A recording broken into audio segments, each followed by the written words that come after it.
Alright, so ito, mumotor muna tayo, gagala muna tayo. So ito yung papuntang bundok sa right side. So ito naman yung papuntang bayan. Pero sabi nga, last time na pumunta kami dito, actually yung first time pala namin dumaan dito, yun yung dumating kami. So check natin dito ngayon.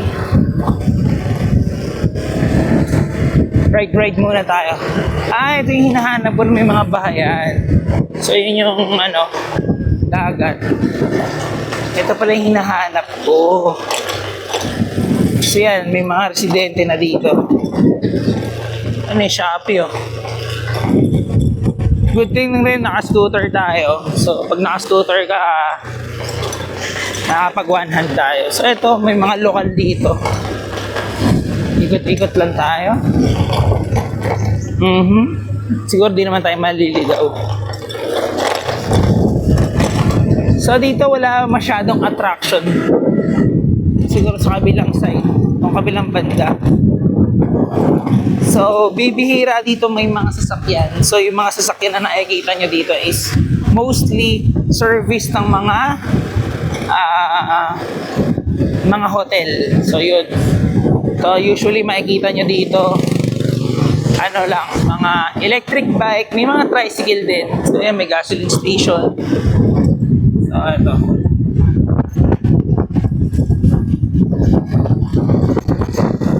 Pero yung mga sasabihin yung mga sedan, wala pa akong nakikitang sedan. So ikot tayo. Ikot-ikot na lang tayo. Habang wala pa si ate, sulitin natin yung gasolina. Kasi nagpagas tayo kahapon. Ayun yung nakita ko yung AP Cargo. Yan. So ito yung mga bahayan ng mga lokal dito. Okay na rin kung makakuha bahay dito. Kasi syempre mas maganda sa tabing dagat kung tourist ka. So yun, may makita tayong mga habal na kadilaw. Legal na mga habal yun. So sa mga pupunta dito, kung gusto niyo makita yung mas safe, mas maganda ka kung maghahabal-habal kayo, mga naka-uniform, mga naka-yellow, tapos may helmet sila. Yun yung mga legal. Okay. Ito pala yun. Tapos nakapunta ako dito kahapon. Akala ko maliligaw ako. Ito rin pala yung lusutan noon. So mapunta lang din pala. Okay. Maikot lang pala talaga to kasi kahapon lumampas ako dito, bumalik ako. Pagbalik, ito yung papuntang bundok. So yan. Kaya pa ito ikutin eh. So ito yun. Kaliwa tayo. Ayun dapat sa kanan. Yun yung kanan, papuntang bundok. So, kabisado ko na kaagad kasi nakapunta na ako kahapon. Okay na. Doon pala kakanan ka doon kasi pag kumanan ka doon, paikot na ulit sa bayan. So at least may idea na tayo. So next visit natin for sure, hindi naman agad magbabago to. Wala mga establishment na ginagawa. Paikot lang pala talaga. So hindi siya mahirap tandaan. Ayun na yun. So babalik na ulit ng port. Ito na, papunta na ng bayan. Ito yung rotonda. Yung papuntang port, kabilang port. So ito, papunta na tayo ng bayan. Check natin yung lagoon. So paikot lang pala talaga, hindi ka maliligaw. Isang lusutan lang doon, daanan ng bundok.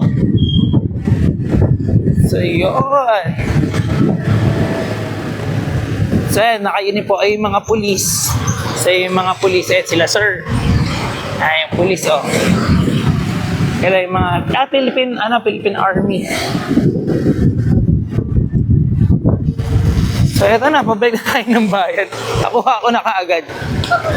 Alam ko na yung mga lusutan na dinaanan ko kahapon na hindi ko alam. Inikot ko lang, alam ko na agad. Nyaw. Maliit lang talaga siya. So, maganda talaga pag may motor ka, explore mo lang. Hindi ka rin talaga maliligaw.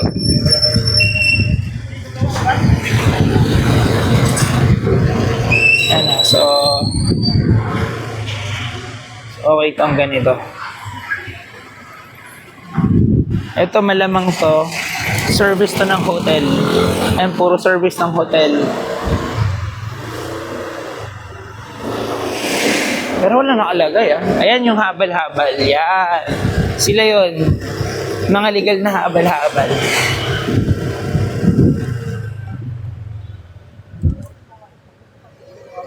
Okay, so sa mga e-trike, meron din silang uniform. Ayan. For e-trike. Grosper Resort. So ito na. Hanggang ano lang tayo, pakita ko lang sa inyo yung lagoon. St. Gabriel Medical Center. So ito na, punta tayong bayan. Hindi naman pala ganun kalayo. Traffic lang daw talaga, sabi. Eh kung sanay ka naman sa traffic sa Manila, eh basic na yan. So tour tayo dito. Wala pala akong load. So ayan. Eto, dito kami may lusutan din dyan. Diyan kami lumusot galing doon sa shortcut. Yung sa may kite surfing, merong kite surfing doon sa may kabila. Pag nagbundok tayo, pwede nating daanan yun. Kasi doon talaga yung dadaanan mo pag pag-aakyat ka ng bundok, andun yung kite surfing. So, nasa ibang area. So, dito tayo galing kahapon. So, bumili tayo ng pasalubong. Ayan. And dito yung budget mart. Paikot lang pala to. So, kahapon kasi sa bundok tayo dumaan, kaya hindi natin alam. Tapos magugulat ka, andyan na pala yung lagoon. So, andun yung lagoon. Paradise Garden. Okay, ito.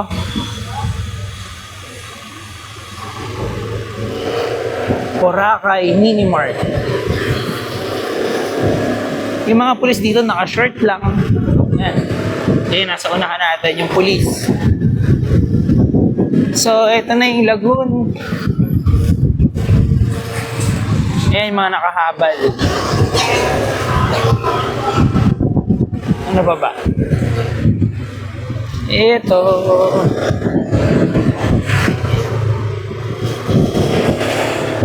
So, napakaliit lang talaga ng Boracay. Laud Restaurant. So, sabi ni ate, hotel din daw to. View. Ayan, oo nga, no? So, maganda.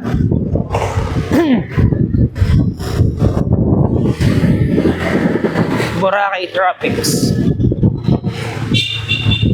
Parang abandonado na yung hotel, oh.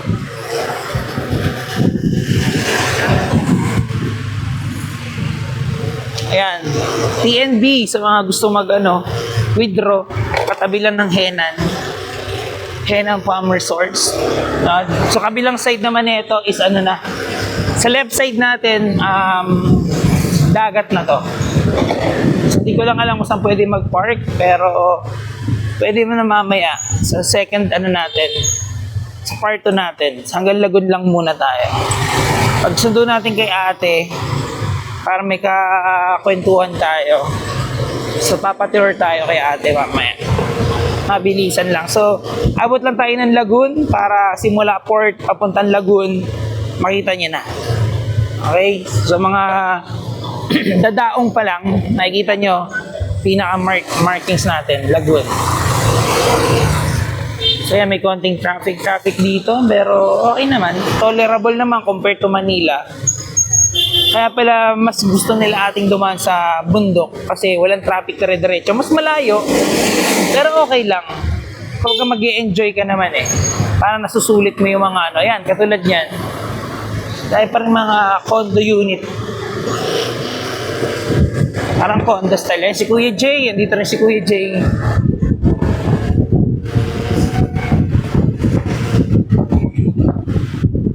Hindi, next visit natin dito, kabisadong kahit tayo na lang. Kahit sama natin si Reshane na lang tsaka si Mami, if ever na gusto nila, hanap lang tayo ng room na pag-stayan dito. May mga budget meal, may mga mahal. Yung nakuha kasi ni ate, medyo pricey. Medyo expensive yung nakuha ni ating hotel para sa amin. But anyway, thank you ate. Yan, may purtasan. Ito may mga Korean. Sarado na. Sarado na nga.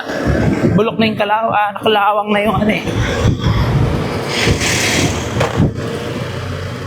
Okay.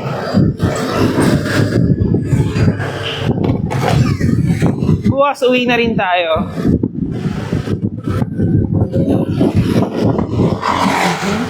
Boracay Paradise Hotel. Sa mga Koreano, dito siguro, di siguro yung ano, area ng mga Koreano. Puro Koreano din eh, oh. Eto na, dito na tayo sa Lagoon. So, hanggang dito na lang to. Pakita ko lang sa inyo yung Lagoon. So, one way. Ito. Balabag Wetland Park. So, ito yung Lagoon nila dito. Ay, ito, park tayo dito. Try natin. Para makita natin yung Lagoon. Since hanggang dito lang naman tong video natin from port. Ayan. So, ito yung may Lagoon dito. May entrance ba? Ito, dumaan. So, ito na tayo sa Lagoon. Ayan. Nalalaki sa Bacolod. May mga isda rin. Ayan, may mga isda. May isdang lumulutang dahil tsugi na. So, ito yung Lagoon nila. So, wala rin masyadong tumatambay. Siguro dahil maaga pa. So, Club Galaxy. Ayan, kita nyo naman. Spa Wars. Ba? Spa Wars? Mapapalabang ka dito ah. So, ito. Hanggang dito na lang tayo. Then, pag dinare-diretso to, yan. Pag dinare-diretso, papunta na yan ng mga stay station. Yan. So, ito naman, pag kumanang kaya nyo paikot, papuntang bundok. So, ganun lang siya kaliit. So, nandun tayo sa pinakadulo ng Boracay. Okay, so yan na makikita nyo from port going to Lagoon. So, ito lang, basic. Alright, so this is Rush Ride. So, dito muna tayo and ciao.